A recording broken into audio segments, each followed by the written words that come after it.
This episode is brought to you by AG1, the daily foundational nutritional supplement that supports whole body health. I view AG1 as comprehensive nutritional insurance, and that is nothing new. I actually recommended AG1 in my 2010 bestseller more than a decade ago, The 4-Hour Body, and I did not get paid to do so. I simply loved the product and felt like it was the ultimate nutritionally dense supplement that you could use conveniently while on the run, which is, for me, a lot of the time. I have been using it a very, very long time indeed. And I do get asked a lot what I would take if I could only take one supplement. And the true answer is invariably AG1. It simply covers a ton of bases. I usually drink it in the mornings and frequently take their travel packs with me on the road. So what is AG1? What is this stuff? AG1 is a science-driven formulation of vitamins, probiotics, and whole food sourced nutrients. In a single scoop, AG1 gives you support for the brain, gut, and immune system. Since 2010, they have improved the formula 52 times in pursuit of making the best foundational nutrition supplement possible using rigorous standards and high-quality ingredients. How many ingredients? 75. And you would be hard-pressed to find a more nutrient-dense formula on the market. It has a multivitamin, multi-mineral superfood complex, probiotics and prebiotics for gut health, an antioxidant immune support formula, digestive enzymes, and adaptogens to help manage stress. Now, I do my best always to eat nutrient-dense meals. That is the basic requirement, right? That is why things are called supplements. Of course, that's what I focus on, but it is not always possible. It is not always easy. So part of my routine is using AG1 daily. If I'm on the road, on the run, it just makes it easy to get a lot of nutrients at once and to sleep easy knowing that I am checking a lot of important boxes. So each morning, AG1. That's just like brushing my teeth, part of the routine. It's also NSF certified for sports, so professional athletes trust it to be safe. And each pouch of AG1 contains exactly what is on the label, does not contain harmful levels of microbes or heavy metals, and is free of 280 banned substances. It's the ultimate nutritional supplement in one easy scoop. So take ownership of your health and try AG1 today. You will get a free 1-year supply of vitamin D and 5 free AG1 travel packs with your first subscription purchase. So learn more, check it out. Go to drinkag1.com/Tim. That's drinkag1, the number 1, drinkag1.com/Tim. Last time, drinkag1.com/Tim. Check it out. This episode is brought to you by Helix Sleep. Helix Sleep is a premium mattress brand that provides tailored mattresses based on your sleep preferences. Their lineup includes 14 unique mattresses, including a collection of luxury models, a mattress for big and tall sleepers, that's not me, and even a mattress made specifically for kids. They have models with memory foam layers to provide optimal pressure relief if you sleep on your side, as I often do and did last night on one of their beds. Models with more responsive foam to cradle your body for essential support in stomach and back sleeping positions, and on and on. They have you covered. So how will you know which Helix mattress works best for you and your body? Take the Helix Sleep Quiz at helixsleep.com/Tim and find your perfect mattress in less than 2 minutes. Personally, for the last few years, I have been sleeping on a Helix Midnight Luxe mattress. I also have one of those in the guest bedroom, and feedback from friends has always been fantastic. They frequently say it's the best night of sleep they've had in ages. It's something they comment on without any prompting from me whatsoever. Helix mattresses are American-made and come with a 10 or 15-year warranty, depending on the model. Your mattress will be shipped straight to your door, free of charge. And there's no better way to test out a new mattress than by sleeping on it in your own home.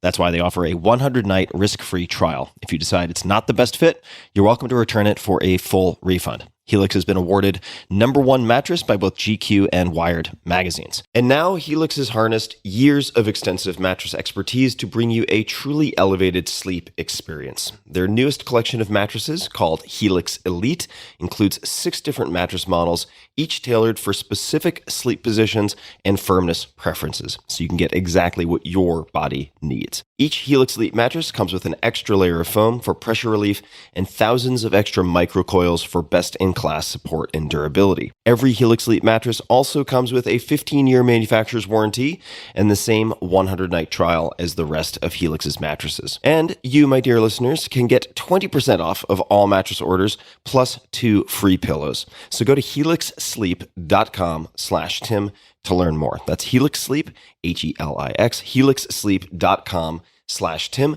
This is their best offer to date, and it will not last long. So take a look. With Helix, better sleep starts now. Optimal minimal. At this altitude, I can run flat out for a half mile before my hands start shaking. Can I ask you a personal question? Now would seem an appropriate time. What if I did the opposite? I'm a cybernetic organism, living tissue over metal endoskeleton.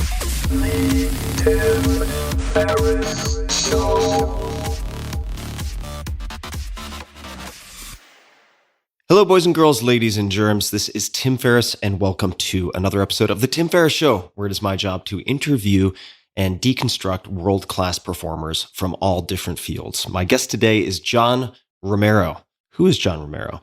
Computer and video game legend John Romero has designed and published more than 130 games since his first sale at the age of 16. A teenage programming prodigy, his major achievements include co-inventing a series of revolutionary computer games, Doom, Quake, Wolfenstein 3D, and Commander Keen, that launched the industry's most popular genre, the first-person shooter. The memoir, Doom Guy, Life in First Person, is his first book. You can find him on Twitter at Romero and on Instagram at The Romero. Without further ado, please enjoy this wide-ranging conversation with John Romero. John, nice to see you and welcome to the show. Well, thanks for having me. I'm excited. So I thought I would give a few caveats for people listening. Number one, I'm going to operate on the assumption that most people have very little context on your life story.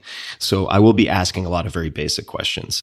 I extend my apologies to you and the hardcore gamers out there, but I think that'll be helpful for folks. And some very, very long-term listeners may recognize your name because it came up in conversation with Alexis Ohanian, who is a friend of mine, co-founder of Reddit, who credits your story with helping inspire the creation of that company. And of course, your story and the products of your imagination and hard work have also inspired many, many others. The creation of Oculus VR and the cultural sort of touchstones and the influence of pop culture over decades is really remarkable. So in the process of doing my homework and due diligence for this conversation, the expansive nature of the impact is pretty mind-boggling. But I want to start in the beginning. And by beginning, I mean childhood, because I'd like to provide some connective tissue that then leads into later questions.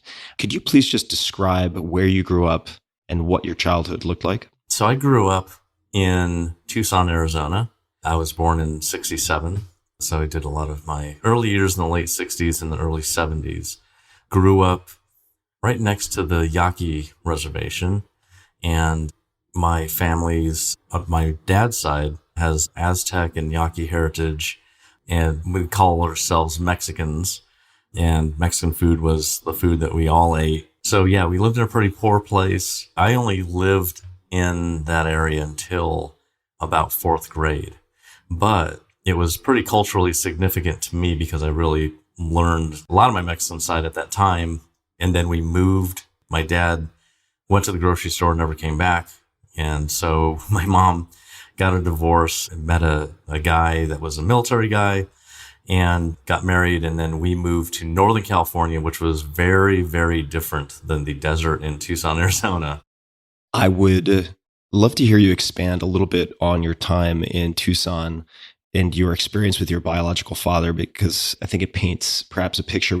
I was reading a piece in the Washington Post that certainly made it seem very challenging, that chapter of your life. It was, I don't know how many generations ago that is, but in human generations, it was a long time ago, and people definitely acted differently back then. And I guess in the family and in just socially, the circles that my dad ran around in, drinking alcohol was like drinking water.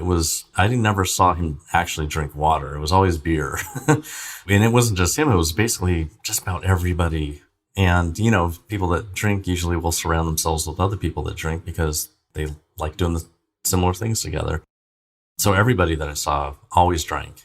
And that always led to all kinds of crazy stuff happening because, when you've been drinking, you're going to be doing all kinds of random stuff. At this point, I think it might be helpful to provide a little bit of context related to the hardships that John endured and overcame in his childhood, because I think it informs who he is and speaks to a toughness and resilience that is worth underscoring. So what I'm going to read is an excerpt from a very good piece in the Washington Post titled, "Why Revered Developers John and Brenda Romero Started a Game Studio in Ireland." And here is that excerpt. John grew up in Tucson, Arizona. His biological father was an alcoholic.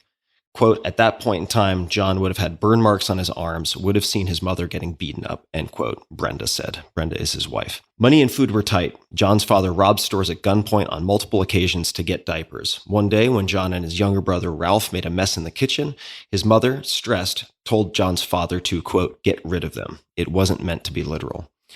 He just put us in the truck and drove us out into the middle of the desert and told us to get out and then took off," John said. He was 6, Ralph was 4. John recognized where they were and decided to follow the truck, spending a half hour in the desert until his mother made his father bring them home. So this is one of quite a number of examples, but I think it is worth including here simply because it is part of the context that makes John who he is. And with that, back to the interview. It seems like when your mom met this military man that it was a real significant chapter shift and shift of environment, shift of experience. And I'm not sure how far ahead we'd be skipping, but could you explain what Aggressor Squadron was and how you became involved with that? The Aggressor Squadron was one of the divisions on the military base that he was stationed at in 1983. That was a place where the pilots, this is the Cold War, by the way, the pilots are learning Russian flight maneuvers, combat maneuvers, and the Aggressor Squadron is where they all learned all of the flight training, I guess, that they needed in case they got in contact with Russians. And the point was not to ever get in contact because this base was primarily a reconnaissance base where they were flying U-2s and TR-1s from to do reconnaissance over Russia to try and find out what they're doing. But in case something happened, they would know what to do. So they flew a lot of other planes out of there. I think F-5s, a lot of F-5s. Yeah, that was the place where they did that. When I started school, the beginning of 1983, but was halfway through the school year of my sophomore year in school, I could actually choose to take computer programming, which is pretty great in the 80s. Because it was halfway through the year, the teacher had to kind of approve that it was okay for me to join because I was halfway through learning BASIC. But I already knew BASIC. I was finished with BASIC and I was learning assembly language. And when I talked to the teacher and showed her that, yeah, I knew assembly and that's what I'm coding and I know everything about this machine and all that, she was really impressed the first day that I got into school. And the second day when I came to school, she told everyone in the class what to work on. And then she told me to follow her, and we went to her car, and she drove me to the Aggressor Squadron on base and introduced me to Captain Spencer. He was like Top Gun, dude. He was a total rocket jockey guy. He ejected out over the Mediterranean. This guy's done so much stuff. He went to a phone and he said a bunch of different code words into the phone, and then this giant bank vault looking door opened, big round one, you know. It opened and we went inside of this vault, a bank vault looking thing that was in the middle of the Aggressor Squadron where they keep classified stuff. And they had already put away this stuff because they knew that he was bringing someone in that didn't have clearance. And he took me to the back and I saw this mini computer. It was a Kromemco. And he said, here's our mini computer. I'm just wondering if you knew how to program it. And so I got on it and I noticed that it was using the CPM operating system and that you could program it in BASIC. So I said, yeah, I know CPM and I know BASIC. So he's like, you got yourself a job, So basically, I got a job the second day I got to school just because of connections. My teacher saw that I knew how to code, and then she ran into this guy later that day and told him about me, and he's like, bring him on over. So it was just really, really random. How did you get your very first taste of computers? When did you get bitten by the bug, given the humble beginnings, where one would assume, especially at that time, that it would be very hard perhaps to come across or get access to computers? Getting access to computers in the 70s was basically not going to ever happen in someone's house. Computers weren't even in the home yet. The personal computer revolution was just barely beginning. So only thousands of people in the United States may have had a computer, and they most likely built it themselves. So computers were very early. They weren't really in houses yet. But in 1979, I was addicted to arcades. I played arcade games all the time, or pinball or anything, because it was so much fun and so different. But it costs money, and it's hard for a kid, who's 11 or 10 or 11 to actually have the money to spend on arcades. But my friend came to my house and said, I just found a way for us to play games that doesn't cost any money. And I'm like, oh my God. I jumped on my bike and I followed him. And about a half an hour later, we pedaled up to the Sierra College computer lab. It's the summertime in 1979. So I'm 11 years old, and I just follow him. We go into this computer lab that's really nice and cold. And he shows me this computer. It's a mainframe in a room. There's a room that's just got a giant computer in it. And there's these terminals, these black and white TV screens with keyboards connected to them. And I mean, there's like one unit. And so he starts showing me these really early text games. And these text games are Hunt the Wumpus and Star Trek and Poison Cookie, and these just really early games. And I was just like really impressed because I didn't need to pump in quarters, and I could take my time with every move. I could just like think about it and then move. That was very, very different. So I played for a little while, and I noticed that there were only probably 2 students in the room. And I said, well, what are they doing on the computer? Because it doesn't look like they're playing. He goes, oh no, they're programming. And I'm like, what is that? And he said, well, that's actually what you do to make these games. You have to learn how to tell the computer how to put stuff on the screen and what to do, how to think. And I'm like, I want to do that. So I just went over and asked one of the students, what does that mean? And just like print statement and some other stuff. And he tells me what it is. And I started asking him some more questions. What does if do? What does that mean? And so he's kind of explaining it. And eventually, because I'm asking too many questions, he just gets me the book for BASIC that's there. And I just take it over to the computer that I was on. And I basically start learning how to code with nobody kicking me off the computer. I'm sitting there with a book, and I'm starting to teach myself how to program like a really basic adventure, like which goes from room to room, just with a text description. On a high level, it's kind of crazy. 11-year-old goes to computer lab at the college and teaches himself how to code. Yeah, it's incredible. And I didn't have a computer for 3 years after that. So in the meantime, I would go to any computer store in my town or the next town. And if they had a computer there, like Radio Shack has a TRS-80 or something, I would sit down and I would find one of the books that has programming in it. And I would just enter the code into the computer and play around with it and figure out, like, if it doesn't work, usually why it doesn't work, and try to fix it and then change it. And that's like really slow learning. That was how I learned how to code. In my first introduction to computers was at the college because I never saw them anywhere else. Pedaling over. And was the main interest at that point, I would assume, the creation of games? And I guess the follow on to that is, was there something about programming that sort of tickled your brain in a particular way? Was there something else sort of intrinsic to programming that appealed to you beyond the output, which would be the games? So gaming was the only reason why I wanted to start learning how to code, because thinking about arcade games, it was like, I have no idea how I would even make that. But looking at the games that I had played on the mainframe was like, I could probably do that because that's just like really simple stuff on the screen. So when I could get things up on the screen quickly and they kind of looked similar to what I was playing, I was like, I am totally on the right track. This is going to work. The interest was only to make games. But one of the really interesting things about programming, especially back then, was that the programming experience was extremely immediate. On computers back then, you could turn the computer on and it was ready to code right then. There was no programs to run to code a computer. It was ready. So the iteration speed of learning was as fast as it gets. I could type something in and run it. Either it's going to bomb and tell me there's something wrong, or it's going to work and I'm like, I just learned something new. So that that fast feedback, iterative nature of programming was really, really conducive to keep my interest in learning how to code and get better at it.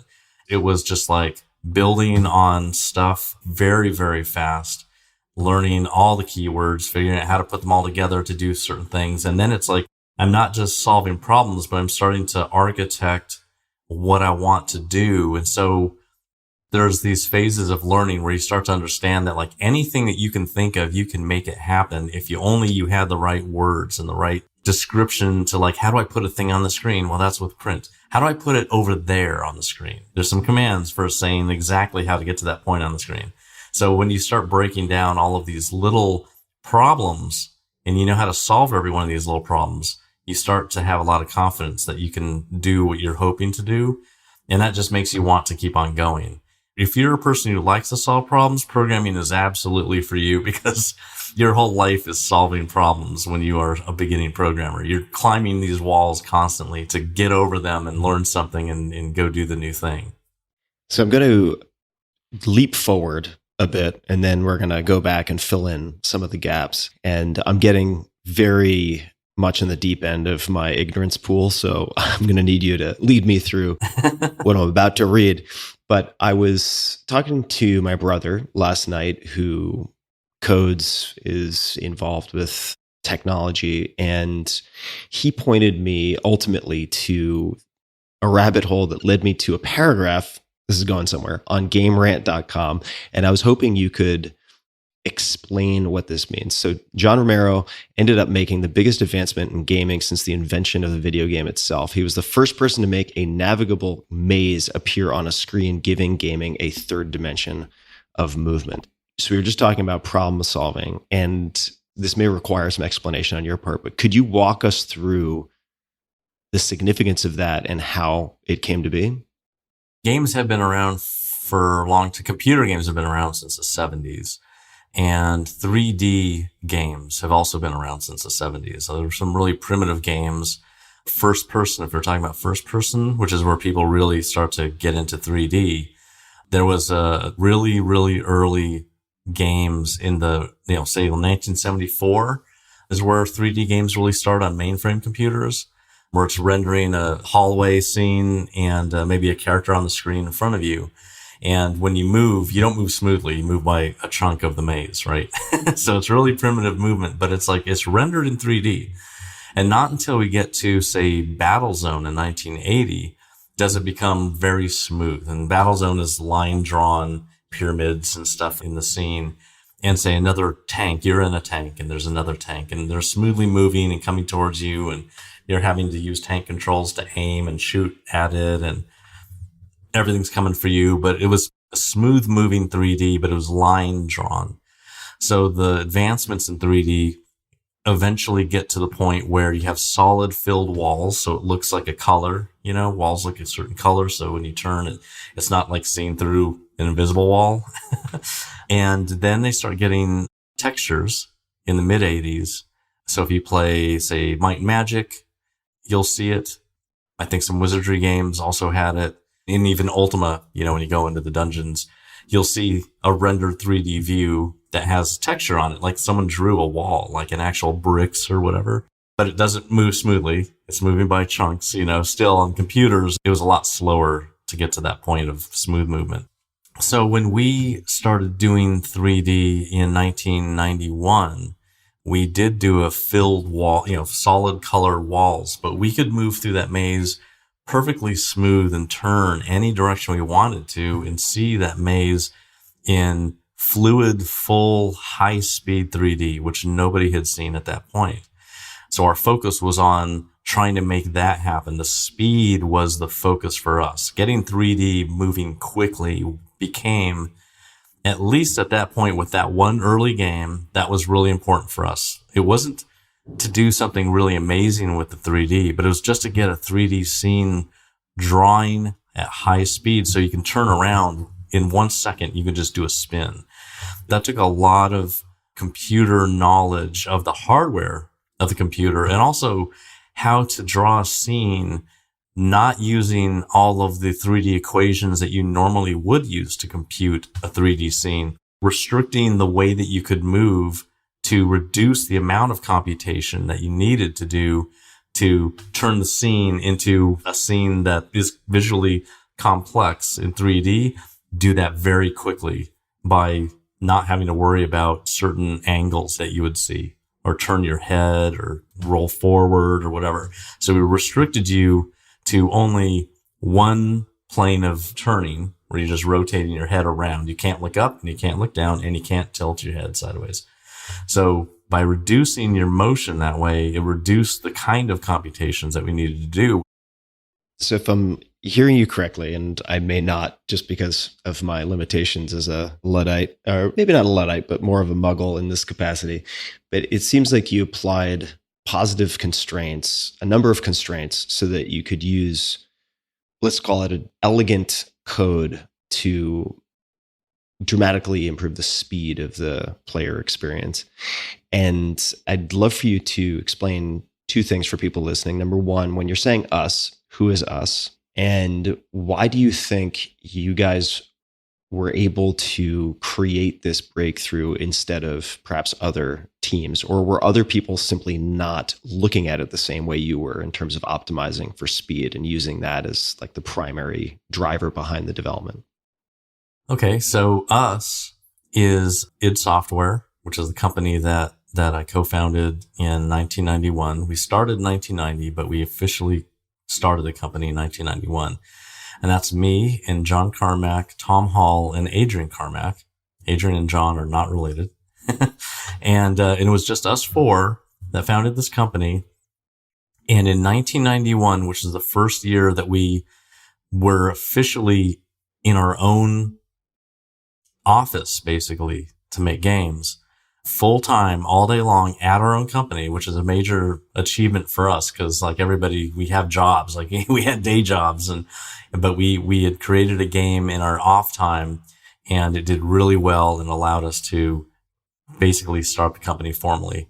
We were doing side-scrolling games at that time using a technique that no one had ever used before on a PC. It hadn't been discovered for 9 years since the introduction of the PC until John Carmack figured out how to get pixel smooth scrolling horizontally on a PC.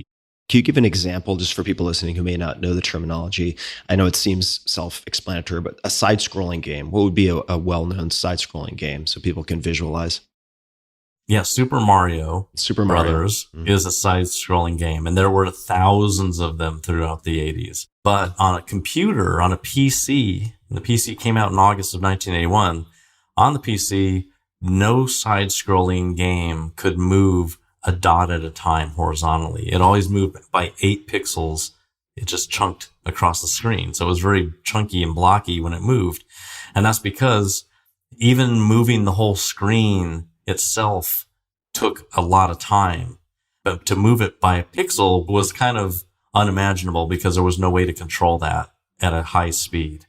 So when John made the breakthrough in 1990 to figure out how to do that horizontal movement, like a Nintendo, like Super Mario Brothers on a Nintendo, how to do that on the PC, that was basically the moment that id Software was born, because it was like, we are doing this in our own company. Oh my God, no one has ever seen this before. I'm just blown away. And when we finally started the company, I think it was like half a year after that, when we started it, in 1991, we made 13 games that year, and we made them at high speed.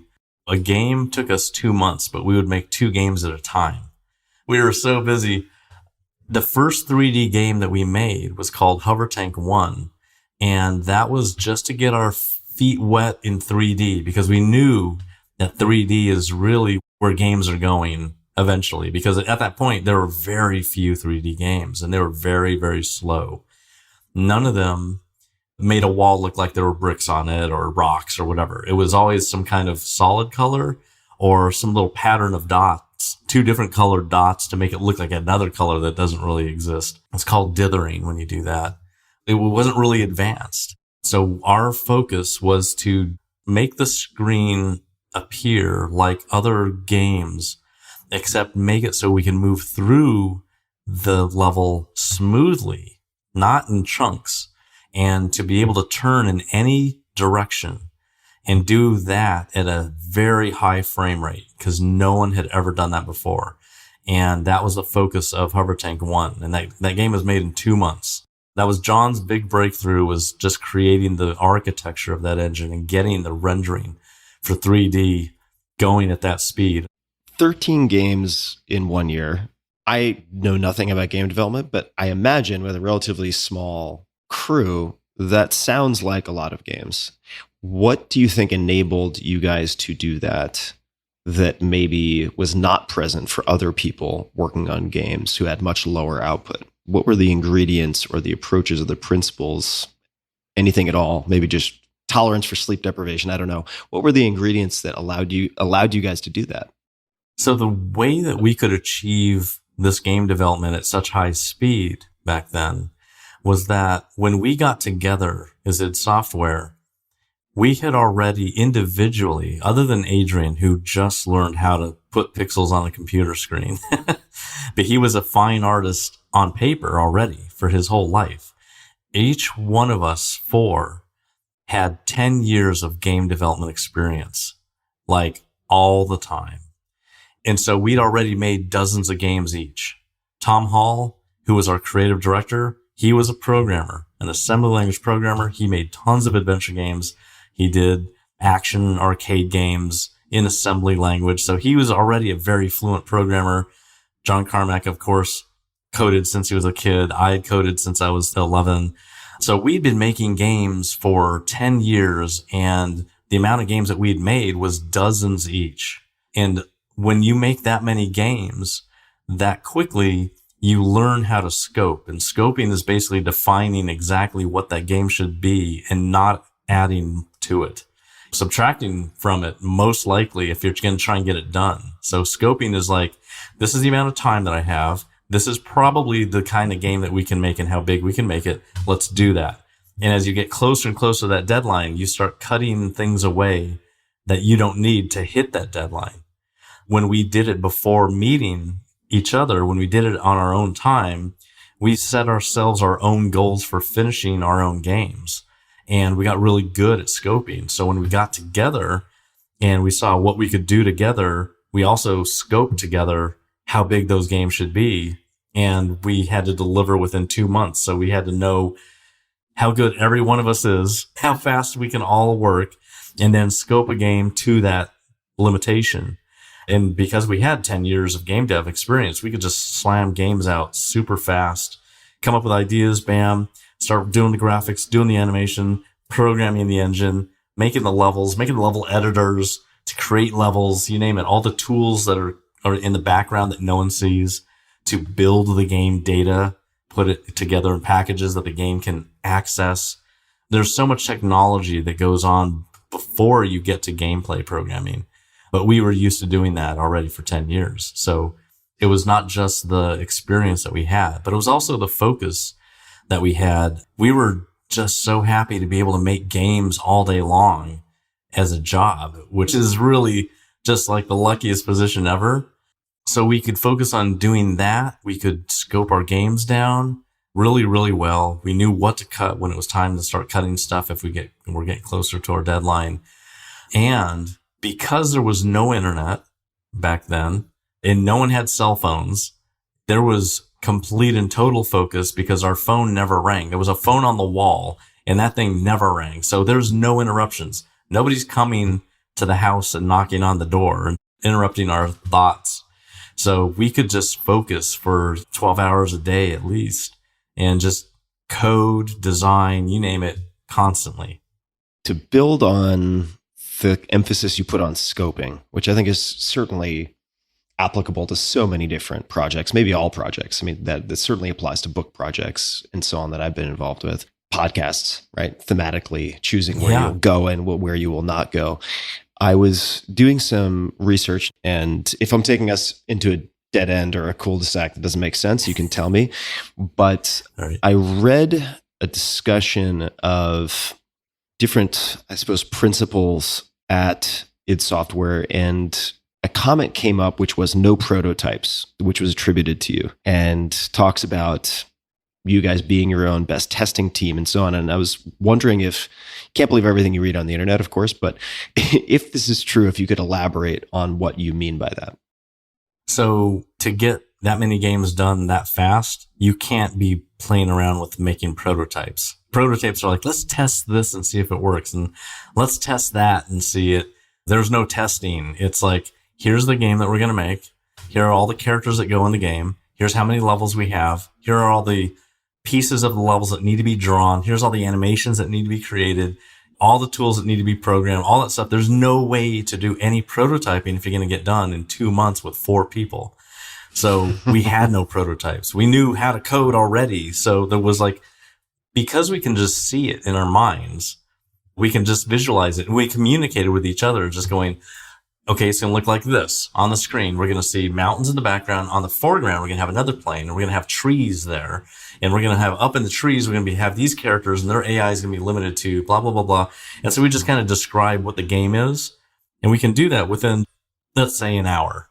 At the very beginning of a new game. In 1 hour, we can describe that game extensively for what we're going to create in the next 2 months.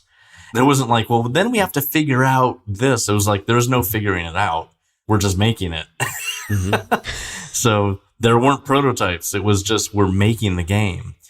Later on, with bigger games that we could spend more time on, we could do R&D, but we still knew what we were making. We just needed to figure out how to make that part of it.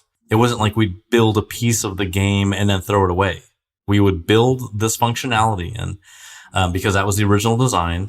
And if we found out that that functionality actually is a detriment to the game itself, to the soul of the game, then we would remove it. But it wasn't like we were prototyping it. We were making that piece of technology in the game. It was going to be part of the game.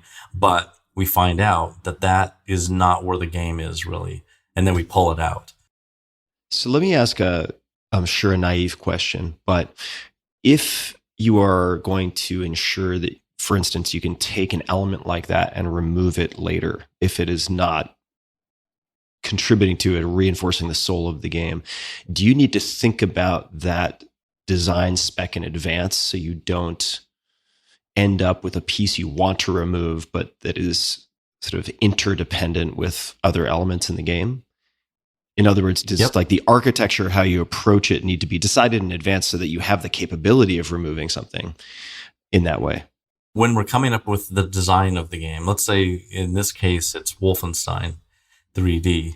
The inspiration for Wolfenstein 3D was a 1981 game called Castle Wolfenstein. And it had a lot of really great gameplay features in it that we wanted to put in Wolfenstein 3D, such as when you shoot a guard, you could drag them and hide them around a wall. You could search their bodies. You could go up to storage chests and try and open them and maybe shoot them open, but that makes noise, might call guards. All of these little pieces of design that we wanted to replicate, but replicate it in 3D, because Castle Wolfenstein was just a top-down game from 1981. It wasn't 3D. It didn't move. The screen didn't move around. It was just like characters are marching around on the screen, and that's it. Like they might leave the screen and disappear, but your screen was static like many games back in the 80s. So when we were making Wolfenstein 3D, we start programming in the dead body dragging and the searching, and that was the design. So we already designed that we're doing it. We already got the code in to do it. And we're now doing it. We're playing the game and we're going, shooting somebody, going up and searching them. And as we're playing the game, it feels like that doesn't match now what this game feels like. Because the original game, it was perfect. It matched perfectly with the way that you moved around, and the feeling of the original game was more of a stealth game. So Castle Wolfenstein was really the first stealth game made. It was an action arcade game, but it was really primarily about stealthing around and secretly getting out of this castle and escaping it. And we were doing that in our game as well. It was a recreation, but when we got to the point where we were doing some of the similar actions that were not just run and gun, we knew that that is not what this game's strength is. The strength of this game is doing this never before seen high speed rendering and high speed movement through this maze. And no one had seen that before. And slowing you down and making the player stop to do something else was anti the focus of the game, right? So the focus became like, this is the soul of the game. The soul of this game is high speed run and gun. Anything that stops you needs to come out. So even though we programmed in that stuff, we pulled it out because it wasn't true to the new spirit of the game, the one that we were making. It was like the original game's idea was transferred to our game, but all of the details of those two games are different. The way that you shoot enemies in the original Castle Wolfenstein was not the way that you do it in our game. Our game is much more fluid and simple and easy to control and very, very fast. And so when we started focusing our design on that part of it, we started removing everything that took away from that speed. But there were some things that we had to leave in, like to open a door and wait for the door to open. That's actually suspense that we need in the game. If we didn't have any doorways, you're just running through a maze, just like blowing everything away constantly and nonstop, but you have no suspense really. So those doors provided the suspense. One of the original game's focuses was the suspense of wondering if you'd made a noise and alerted the guards to come after you, or if they heard you trying to open a chest in the next room and you can see them in the next room and you're just like trying to open a chest, and if you shoot it, then they're coming in the room and they're going to try and arrest you. So we had a new focus of our design, and that's why we start removing and changing it. Just a quick thanks to one of our sponsors, and we'll be right back to the show. This episode is brought to you by LinkedIn Jobs. These days, every new potential hire can feel like a high-stakes gamble for your small business. So you want to be 100% certain that you have access to the most qualified candidates. That's why you should check out LinkedIn Jobs. LinkedIn Jobs helps you find the right people for your team faster and for free. Add your job and the purple #hiring frame to your LinkedIn profile to spread the word that you're hiring. Simple tools like screening questions make it easy to focus on candidates with just the right skills and experience, so you can quickly prioritize who you'd like to interview and hire. It's why small businesses rate LinkedIn Jobs #1 in delivering quality hires versus leading competitors. LinkedIn Jobs helps you find the qualified candidates you want to talk to faster. So post your job for free at linkedin.com/Tim. That's linkedin.com/Tim to post your job for free. Terms and conditions apply. So let me build on Wolfenstein 3D. And I have a question from a friend of mine, because I mentioned to him that we were going to be speaking. His name is Alon Lee. He's the co-founder, co-creator of Exploding Kittens, not just the single game, but the company that produces many, many tabletop games and card games. And he said, holy crap, amazing. Ask him how the pressure of promising the world a game when he didn't have one somehow cajoled the cells of his body to do the impossible and will one into existence. And we went back and forth a little bit. And he said, let me know if you need any links to early Romero development stories. That guy literally did the impossible. So could you expand on what he means by promising the world a game when he didn't have one, and how that cajoled the cells in your body? I mean, that may not be the right way to put it, but to do the impossible, just for people who don't have any of that background. We made Wolfenstein 3D. For me, personally, that was my 87th game that I'd made.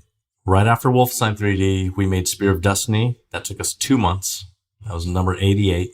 There was a game called Shadowcaster that used our technology that we had made. So all the tools that I wrote, any gameplay code, menu code, all the stuff, we license our technology and give it to another company, and then they make a game. That's game number 89. It's called Shadowcaster. And then game number 90, not that I even was counting back then. It was just like, next game, we're going to make the next game. At the time, at the very end of 1992, after making all of these games, and really when Wolfenstein came out, everything changed because now we have high-speed 3D. No one had ever seen this before. Ultima Underworld was out, and it was a really great role-playing game set in 3D, but the 3D let you turn your head and look up and down and all that stuff, which really slowed the game down.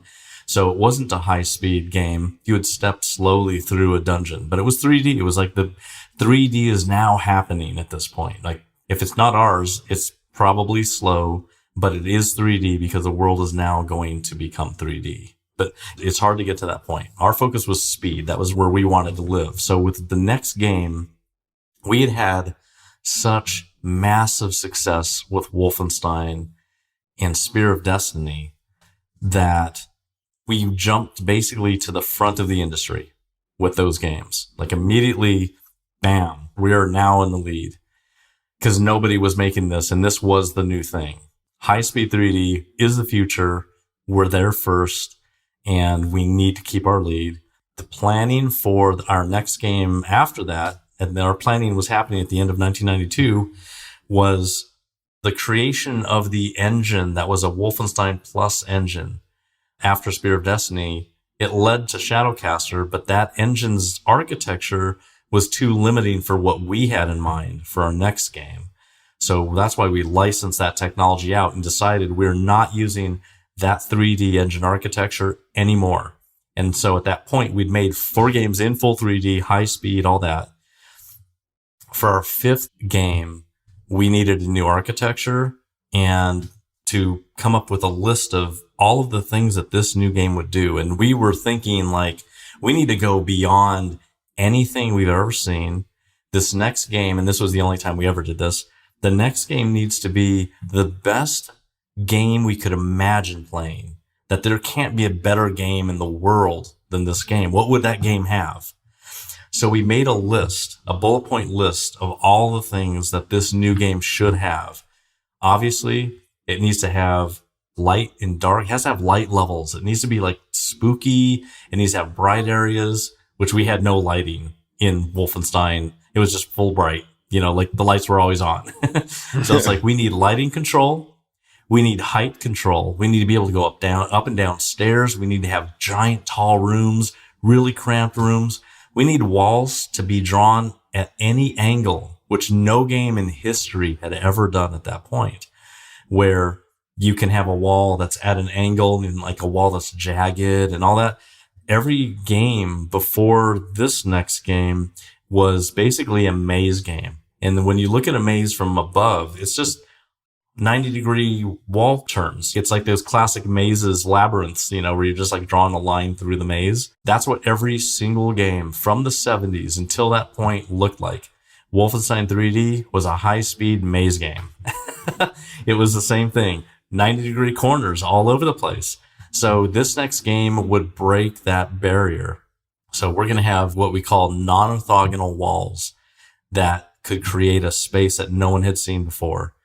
We were going to make this game multiplayer so people could play with each other and against each other for the first time, because right then local area networks were just barely starting to sell network cards and the cables and all that stuff in all the computer retail stores.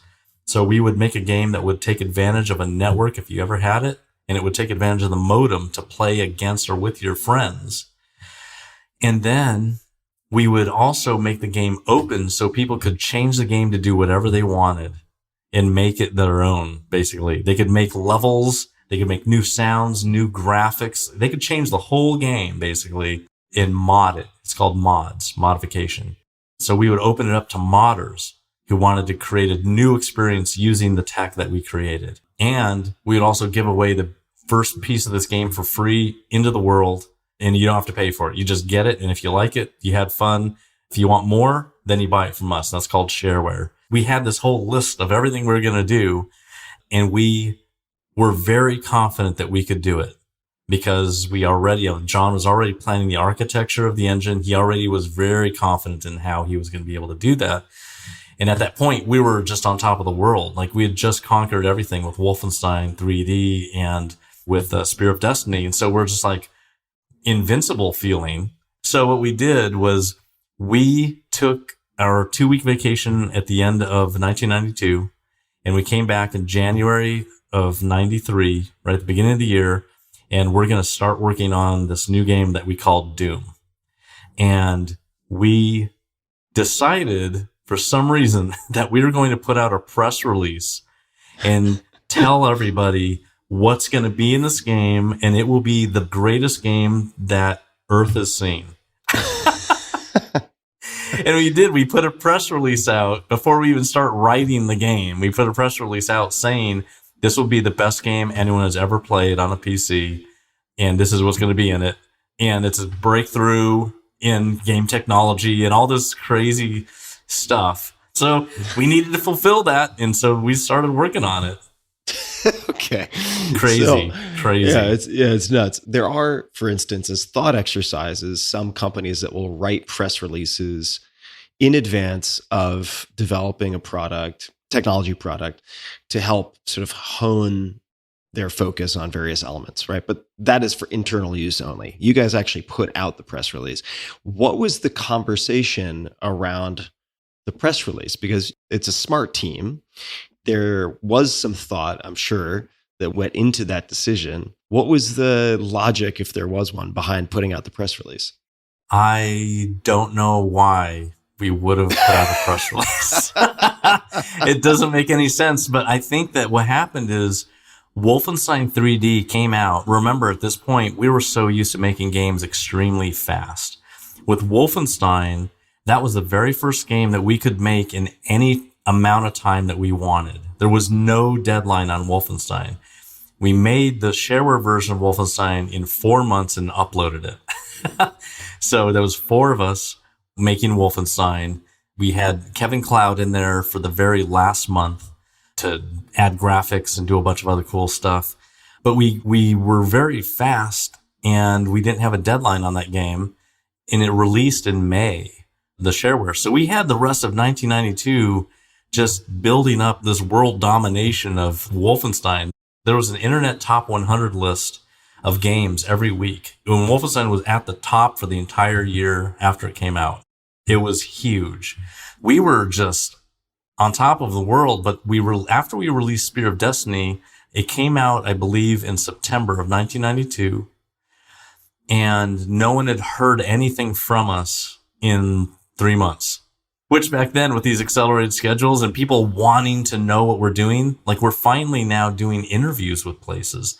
We're doing radio interviews. We have the local TV station in our office interviewing us and recording our screens. We have them interviewing our publishers. Like, people wanted all kinds of information about what we were doing. So I think at that time, it was like, let's put out a press release telling people what we're going to start working on, because everyone is asking us constantly what we're doing next. So let's just do a press release, and just like, it's equal information for everyone. It's not like there's an exclusive with this one computer magazine, Computer Gaming World or something. There was no exclusive. It was, here, everybody, this is what we're working on, and now we have to dive back down in the ocean and start making it. Like, don't bug us, So I think the press release is probably to let everyone know what we're going to do next. It's incredible. All right. So I want to take a pause here just for a second to ask you about, tell me if I'm pronouncing this correctly, hyperthymesia. Am I getting that right? Yeah. Okay. Yeah, that's right. So could you just define this for folks? And my question is also, to what extent this has been an asset, and to what extent this has had maybe a shadow side or been detrimental in any way. So if you could just explain what it is and then hop into that. Yeah, hyperthymesia is like a memory disorder where the person with hyperthymesia has a superior autobiographical recall, and it ranges from really good recall of significant events and things that have happened in your life that most people would forget over time. With hyperthymesia, you never forget those things. They just don't go away.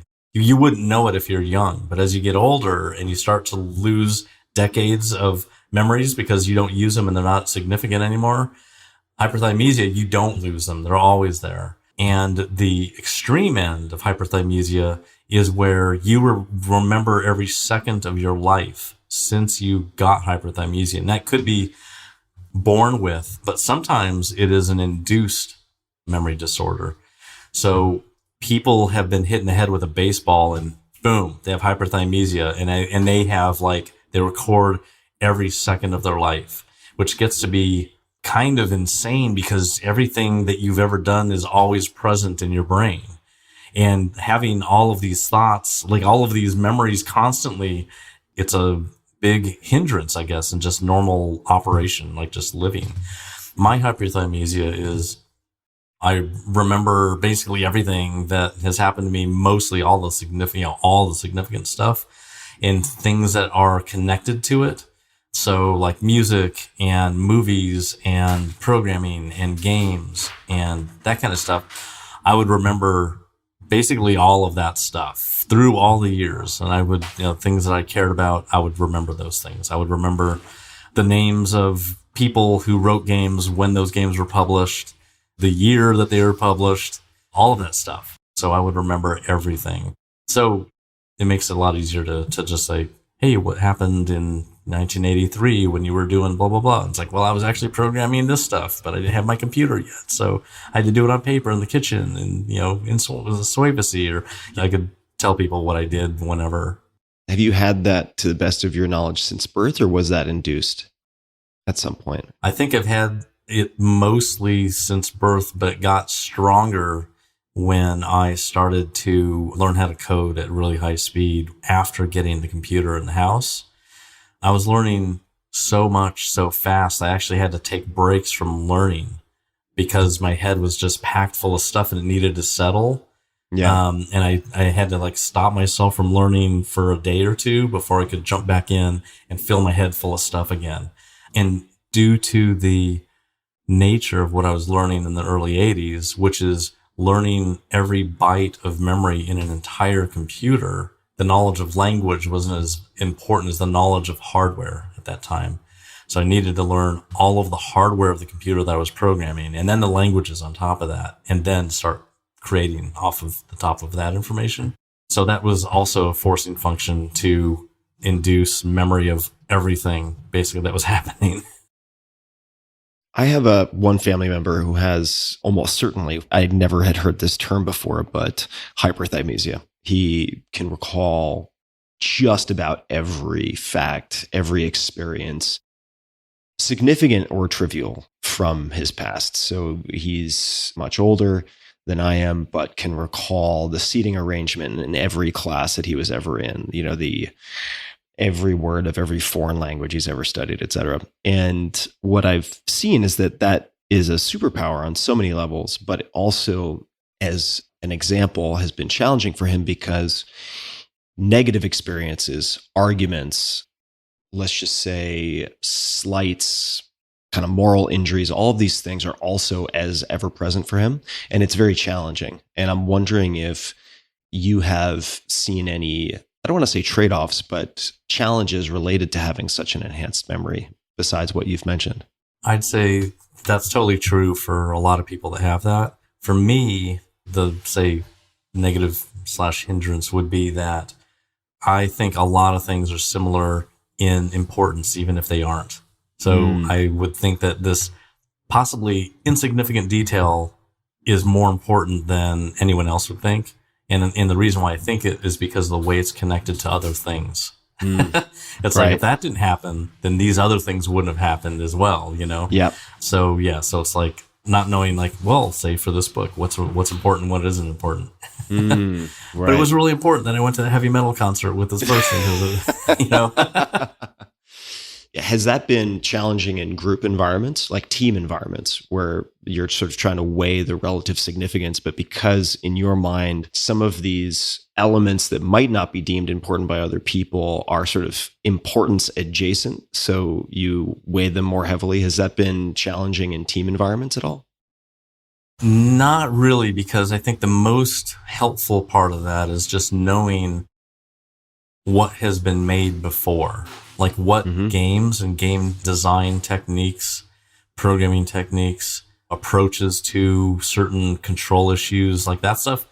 Luckily, just having played so many games over so long a time, that has been really helpful to be able to recall solutions or other approaches people have taken that we don't need to research and figure it out again, like reinvent the wheel. It's like this game in 1984 did this on an Atari 800, and we might be able to do that on the PC or something like that. So it was more helpful to solving issues or being able to make sure that we're not replicating failed designs of the past, you know, and that we were always creating new things I hadn't seen before, which was really helpful.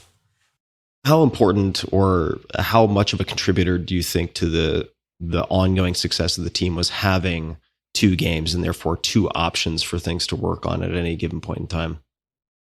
I would say that having two games at a time, it did not impact really anything because we knew what we were doing on both those games. One of those games came out a month before the other game, right? So that was like the priority. But what we did was we divided our time into two roughly 8-hour days or 7-hour days. So we would go from 10 to 6 on one game and then 6 to 2 on the next game. So we would just all shift because it was really important to be in sync with each other when we needed to ask questions or whatever. We were all on a project, and it wasn't like, oh, you're just making a level for the other game. Well, I guess I can't ask you. You know, it was like we were always in sync. So we would shift to the next game and start working on that. And then the next day we start back on the other game. And the reason why we're doing 8 hours and 8 hours or 7 and 7 was because we loved making games.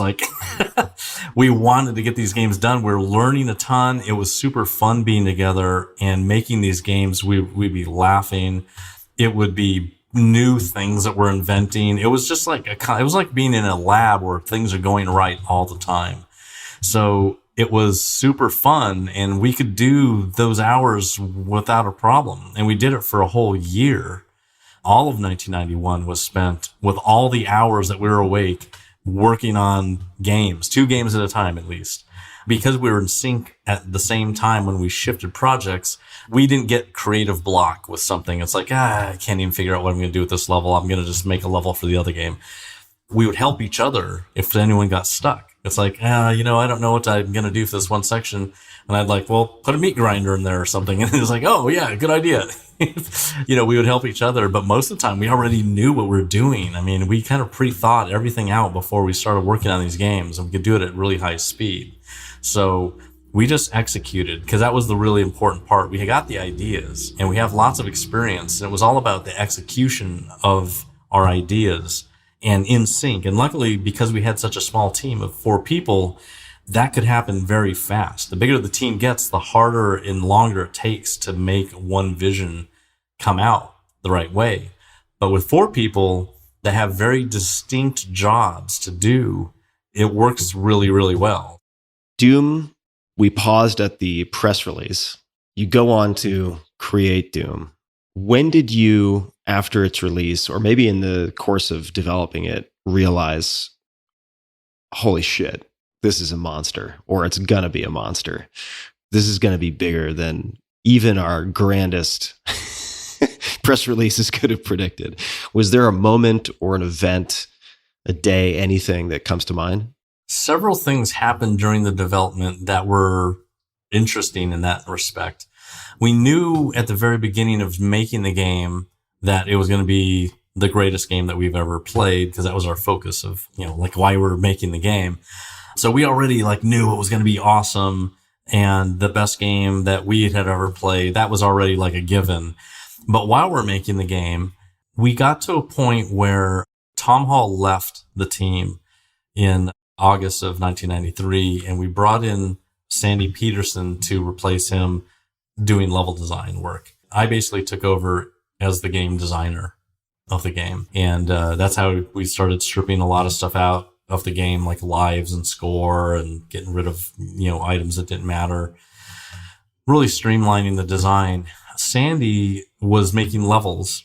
And at this point, the design language for the level creation was figured out, because I needed to solve that problem with what are our levels going to look like that maximizes the use of our technology that no one has seen and creates spaces no one has ever experienced before in a way that is kind of drastic and not a little bit better than Wolfenstein 3D. It needed to be drastically better than Wolfenstein 3D. So that took some work to kind of come up with this abstract level design style. When that happened and we started to, make stuff, it's like, okay, this is looking really great. Sandy Peterson immediately started picking up that style, because I would sit and talk to him at the very beginning about here's what is important about using this technology that makes us stand out. And so he started putting those elements in his levels. And when I got to run Sandy's levels, not mine, because when I make my own levels, I know everything that's in it. So I'm just testing to make sure it looks good, it's working well, the enemies are doing what I want them to do, the pacing is correct. When combat happens is when I want it to happen. When exploration happens, I have the area cleared for the player to do that. All of these things. But when I play Sandy's levels for the first time, I know nothing about it. And I remember the first time when I started playing his levels, I knew what people were going to feel like. Finally, right? Right. And it was like, wow, this is scary. I'm going through this level and I'm hearing these monsters moving around. I don't know where they're at, but I don't like that they're coming for me somehow. And it was great because I finally got to kind of feel in a game experience way what people would feel when they're playing it. Now, at that point, I'm so used to the technology that it's whatever. Even though it changed everything, no one had seen a screen that looked this way. For us, it was just another day at work, whatever. So I was just focused on the experience part of it. So that to me was really fun to play a level I didn't make and experience in a little way what people were going to feel like. And then we got to a point where it's early October and I, for some reason, look at that press release again and look at the bullet points because I'm as a producer type person, I need to make sure we're putting everything in the game. We didn't promise stuff that we didn't deliver on, and we need to mostly get that bullet point list done. And I saw that we were missing multiplayer. We didn't even think about it. We thought about it in January, but we get to the point of the game where the game is mostly done now and it's early October. And I'm like, whoa, yeah, there's no multiplayer. So I go and I tell John, I'm like, you will not believe this. There's no multiplayer. Remember, we were going to do that. And he's like, oh yeah. So John's a genius. And so John figured out kind of immediately in his brain was just I'll just solve it with a peer-to-peer networking model. So he figured out how he's going to bolt multiplayer onto the game and make it feel like it's been there the whole time. And so it just took him a few hours. He just needed to learn how to get network packets going between computers over our network. And then how to get the game, what data does he send between computers? He's trying to minimize the amount of data so it's fast. And he learned within just hours the techniques that he needed to do. And it took a couple days to hammer out some of the speed issues. But it was pretty fast before I'd seen him shoot a character. He had two computers going and he's moving a character on one screen. The other one, you see the guy running around inside the level. And it's oh my God. We've never seen this before in any game.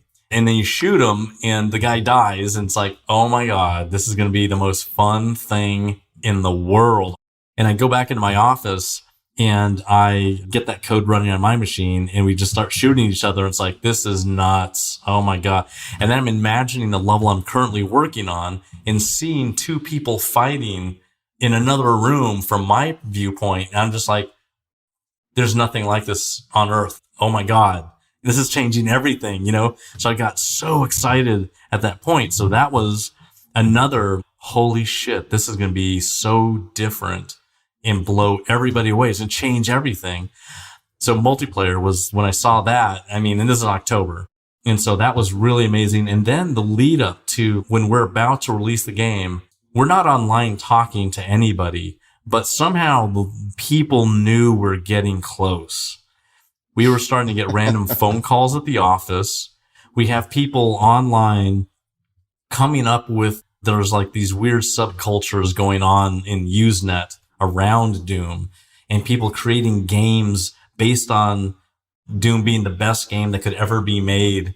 And then them creating a really crude version of that and calling it smashing pumpkins into small piles of putrid debris because that was such a funny thing. We put it as a cheat code in Doom. Just there was a lot of internet activity around the fact that we're about to release the game, and we never said anything. So it was really weird that the world was starting to go nuts before we launched the game. And that was the third, like, okay, but up until that point, every game that we made, we would put it out, and then our plan is to just wipe that game out with the next one. Like the next game is going to just destroy that thing. So it's like, boom, game's out, next, you know? So we never thought that Doom was going to be living actively for 30 years, which is this year. It'll be 30 years old. Stuff is being made for the game on a daily basis all the time. And one of the greatest mods that has been created was released not that long ago this year. Incredible. It's called myhouse.wad. People are still making insane stuff for the game, but we never thought that was going to happen. We just thought we were going to make a really great game and the next game's going to wipe it out. You know, like that was it. That was the goal. Let's hop back to something that you mentioned in passing that you left in 1996. Could you tell the story of how that came to be, how you ended up leaving the company?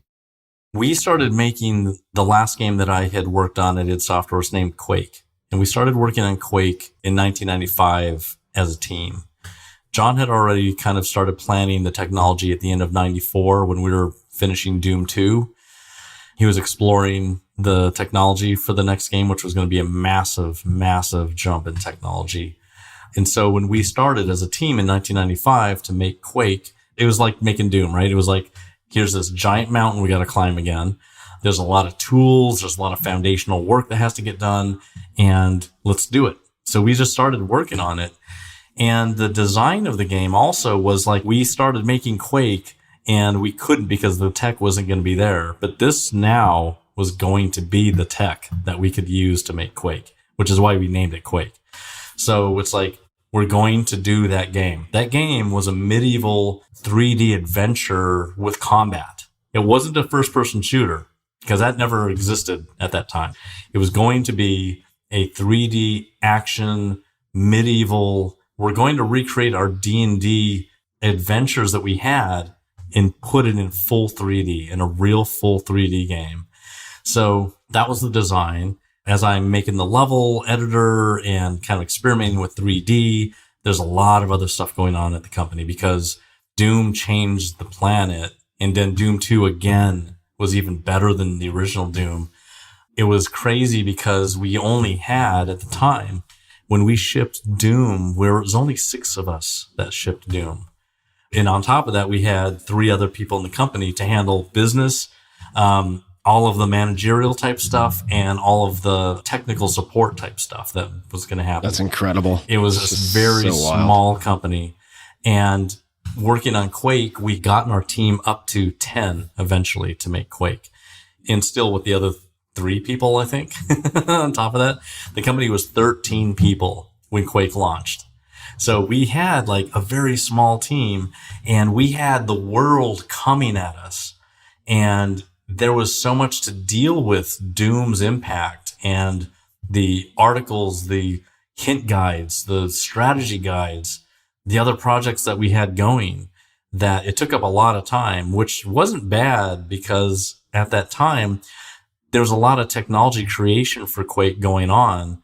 And I was creating the level editor for the level design team to start experimenting with. And it was really just 2 other people on the team doing level design in full 3D for the first time. And that was Sandy Peterson and American McGee.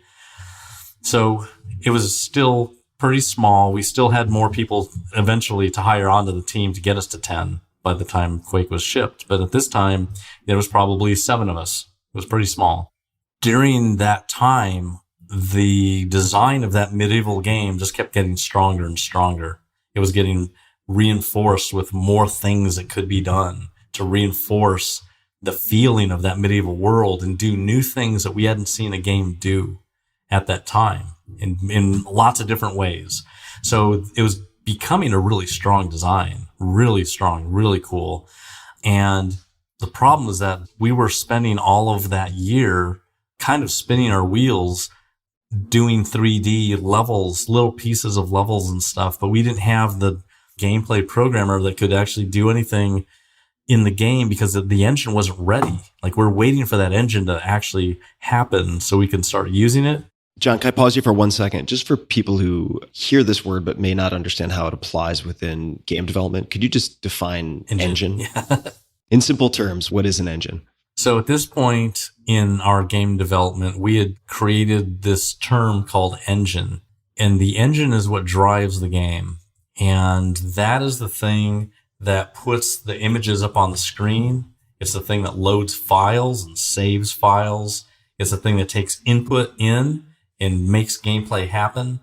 It's what makes sound come out and music come out of the game. And so the core functionality that is needed for a game to run without any of the graphics and any of the actual sound effects themselves, the core technology is called an engine, because you can put the data in and it will come out. It will play. You put sound effects in and then use in gameplay code, you define when those will play and they come out.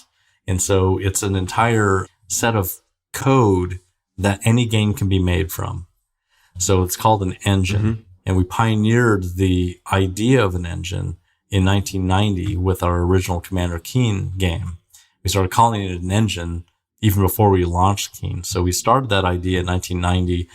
Now we're talking about 1995, which we'd made a lot of games since then, since 1990, 20-something games. So with Quake, we're creating a new engine, one that can do full 3D, one that has a completely different look to it, has more advanced gameplay code. Everything about it was different. When we got to November of that year, the engine was finally ready, but the team was burnt out because of the massive effort that it took to create the technology and the fact that they had been making a lot of data that couldn't be used because the engine changed so much that what they made was too primitive.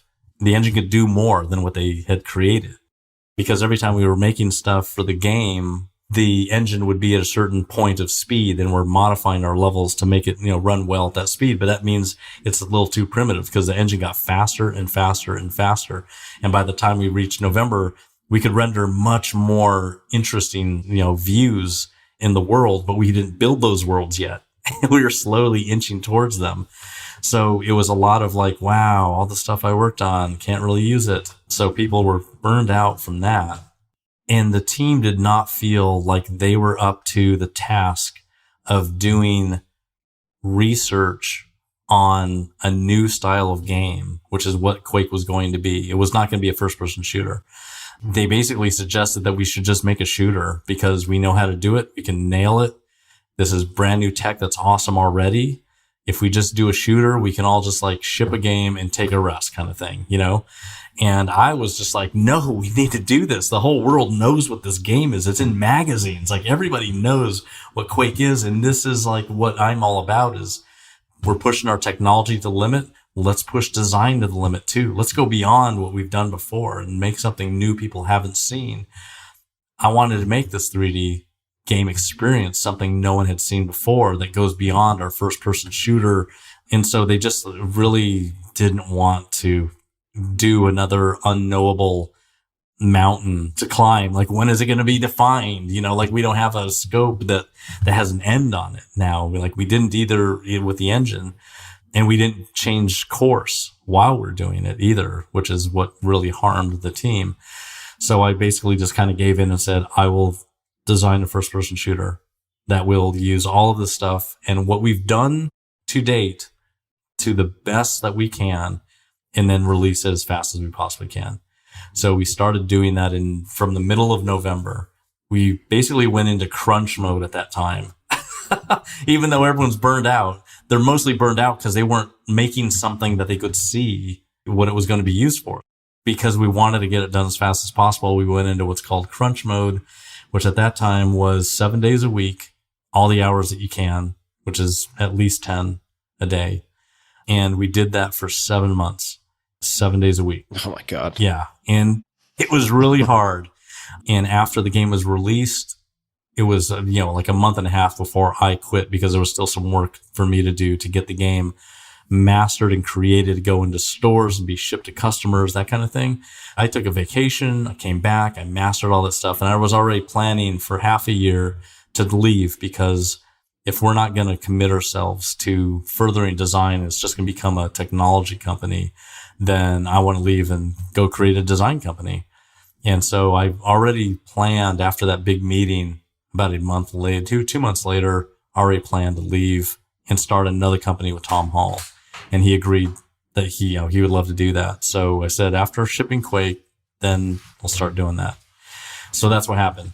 After shipping, I started getting in touch with publishers, and they also, John Carmack mainly, didn't want to work with me anymore. So they asked for my resignation. I was like, well, I'm going anyway, so let's sign it. It was a very tough game to get through. What was that experience of separating from the company like for you? Was it challenging? Was it strange to be on your own and to sort of leave behind maybe the identity that you had built with that team? What was that experience like, just emotionally, psychologically for you? Leaving and starting another company, I was very excited about it. I was excited because I was going to be doing this with Tom, who's a really great friend, amazing creative force, someone super fun to work with. And we both had tons and tons of experience. So I was really excited about that, but I really liked working with the other people at it as well. So it was really like, it sucked, but it was also exciting. Like at the same time, it was like, that was a lot of really great work there.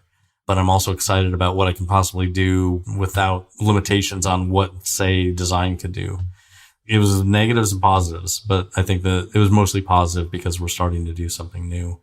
And that was really, really fun to do with Tom. And we spent about half a year building relationships with different publishers to start Ion Storm. And finally, after 6 months, figure out who we're going to side with and signed up with IDOS. What led you to want to write your memoir, Doom Guy, Life in First Person? What were the reasons for wanting to write this book and publish this book? So several years ago, I went to do a speaking engagement in Canada, and they basically had heard the story of Doom's development and kind of already knew some of the stuff I talked about. So they said, can you do something different? Can you tell us about your early life and what made you the person that would make Doom? Instead of talking about Doom, talk about how you became the person to make Doom. So it was like, kind of like my life in games, early games. So it's like, all right, I'll write that talk. So I wrote a talk that had a lot of the stuff that happened in my early childhood with all of the exciting things that had to do with drugs and murders and just the low income stuff, which kind of shocked people. They had never heard any of that before. And, hearing the audience and the questions later was just like, people saying, you should put that in a book. Like, nobody knows about that information. And I was like, yeah, I didn't really ever talk about it before. And yeah, that would be a good idea. In fact, because I haven't seen anything out there that really documents the id Software's, ludography, what game started on what date, when did that game ship, what's the authoritative book on the development of all of id Software stuff, I could actually put that in this history as well.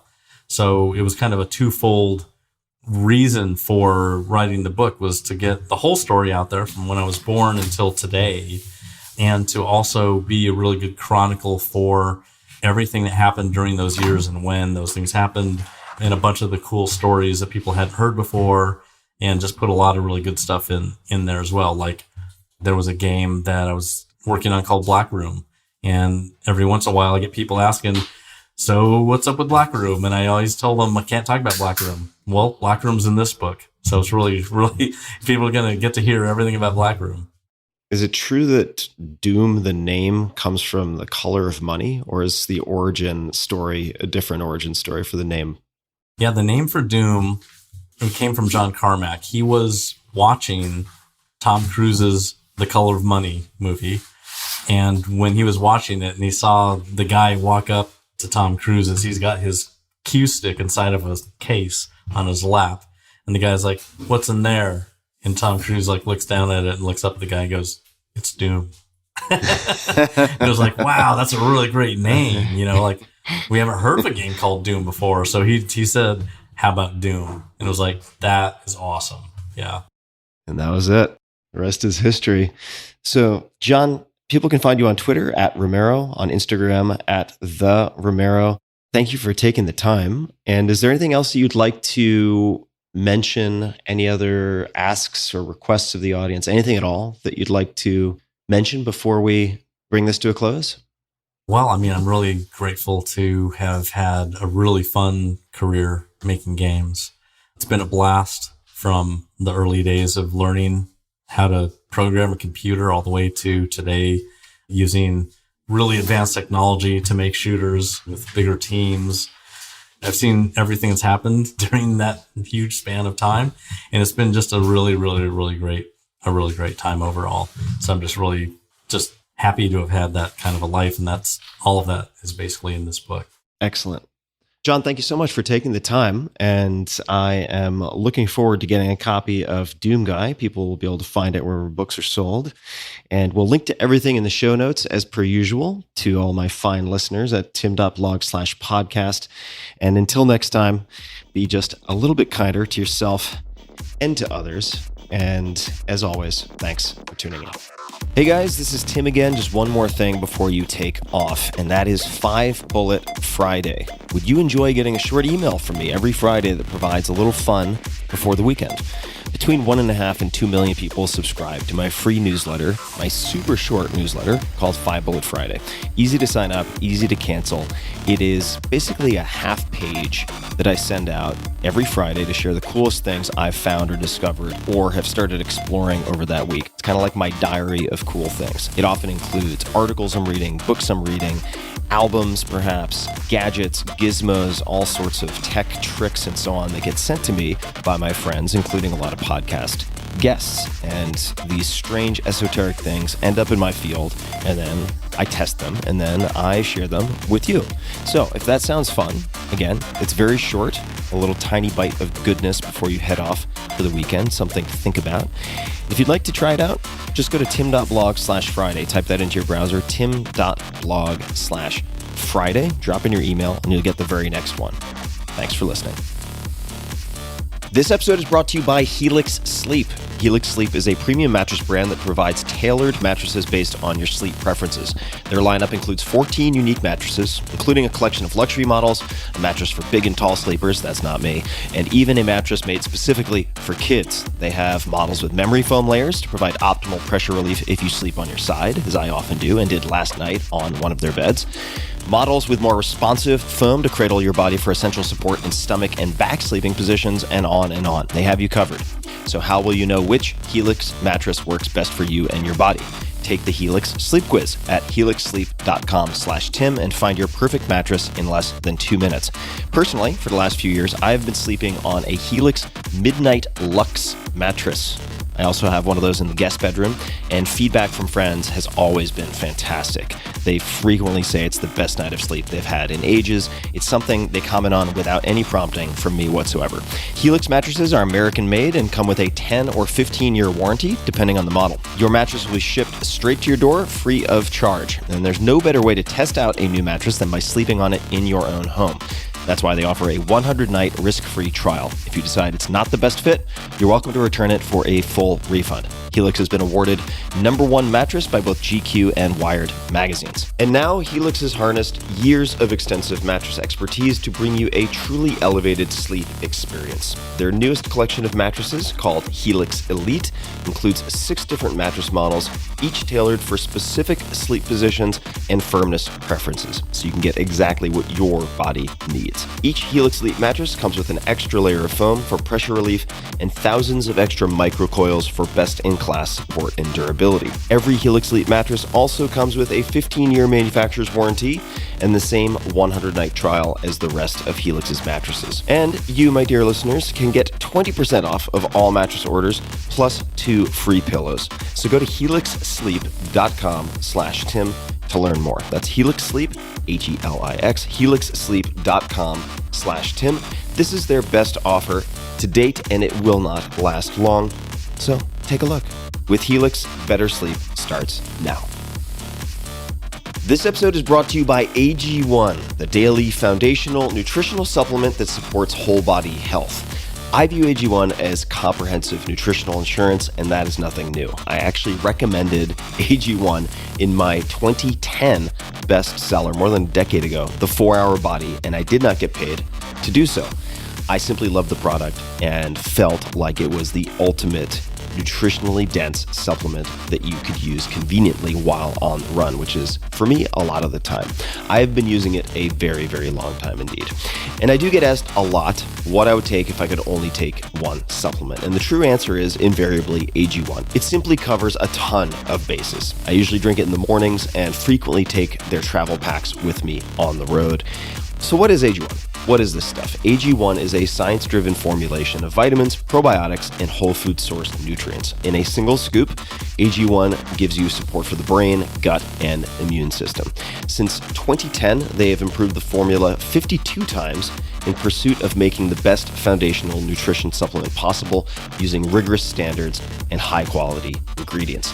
How many ingredients? 75, and you would be hard-pressed to find a more nutrient-dense formula on the market. It has a multivitamin, multi-mineral superfood complex, probiotics and prebiotics for gut health, an antioxidant immune support formula, digestive enzymes, and adaptogens to help manage stress. Now, I do my best, always, to eat nutrient-dense meals. That is the basic requirement, right? That is why things are called supplements. Of course, that's what I focus on, but it is not always possible. It is not always easy. So part of my routine is using AG1 daily. If I'm on the road, on the run, it just makes it easy to get a lot of nutrients at once and to sleep easy knowing that I am checking a lot of important boxes. So each morning, AG1. That's just like brushing my teeth, part of the routine. It's also NSF certified for sport, so professional athletes trust it to be safe.